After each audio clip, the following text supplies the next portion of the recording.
दोस्तों, तीसरे चरण का मतदान खत्म हो चुका है और इसी के साथ 93 सीटों पे मतदान पूरी हो चुकी है और इसके साथ ही 283 सीटों पे मतदान पूरी हो चुकी है। और जो मतदान हुई है वो काफ़ी कम हुई है। इतना उम्मीद नहीं थी इतनी कम मतदान होने की। उम्मीद की जा रही थी कि तीसरे चरण का मतदान बाकी चरणों के मतदान से कुछ ज़्यादा होने होगी, लेकिन ऐसा नहीं हुआ।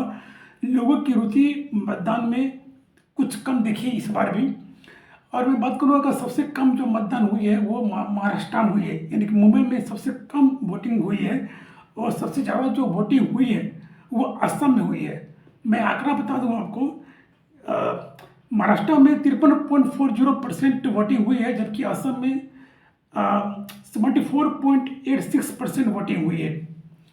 और मैं अगर बात करूँ गुजरात की, जो कि नरेंद्र मोदी का गढ़ माना जाता है, उस वहाँ पे भी महज 54% ही वोटिंग हुई है।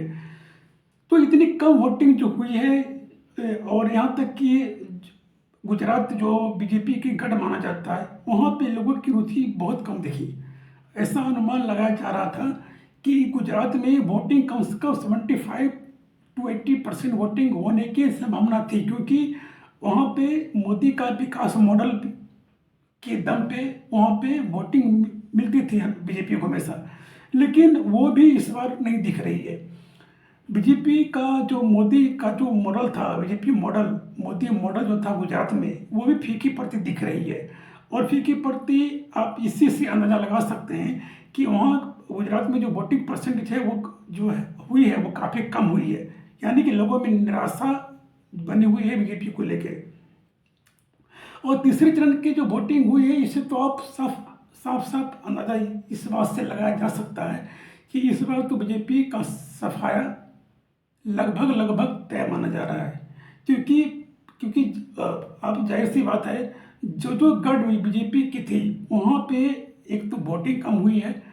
अगर वोटिंग अगर हुई भी है तो वहाँ पे लोगों का जो है वो नज़रिया जो है वो इंडिया गठबंधन की तरफ ज़्यादा झुकी हुई दिख रही है। जिस कारण से इस बार बीजेपी का जो मनसा था, जो उसकी जो ये था कि यहाँ इस बार बीजेपी सीट लाएगी, भारी मात्रा में मेजोरिटी में सरकार बनाएगी। तो मेजोरिटी की सरकार कहीं भी बनती नहीं दिख रही है अब तक के चुनाव में। अब तक जो तीसरी चरण का जो मतदान खत्म हुआ है, अब तक में भी बीजेपी को कहीं भी भारी बहुमत मिलती नहीं दिख रही है। अब देखना ये बात होगा कि अब आगे का जो भी चुनाव बाकी है उसमें देखते हैं कि कितनी परसेंट मतदान होती है और लोगों का रुझान बीजेपी की तरफ रहती है या फिर इंडिया गठबंधन की तरफ। जो भी होगी मैं आपको पल पल के खबर देता रहूँगा। तब तक आप इस चैनल से जुड़े रहें। शुक्रिया, धन्यवाद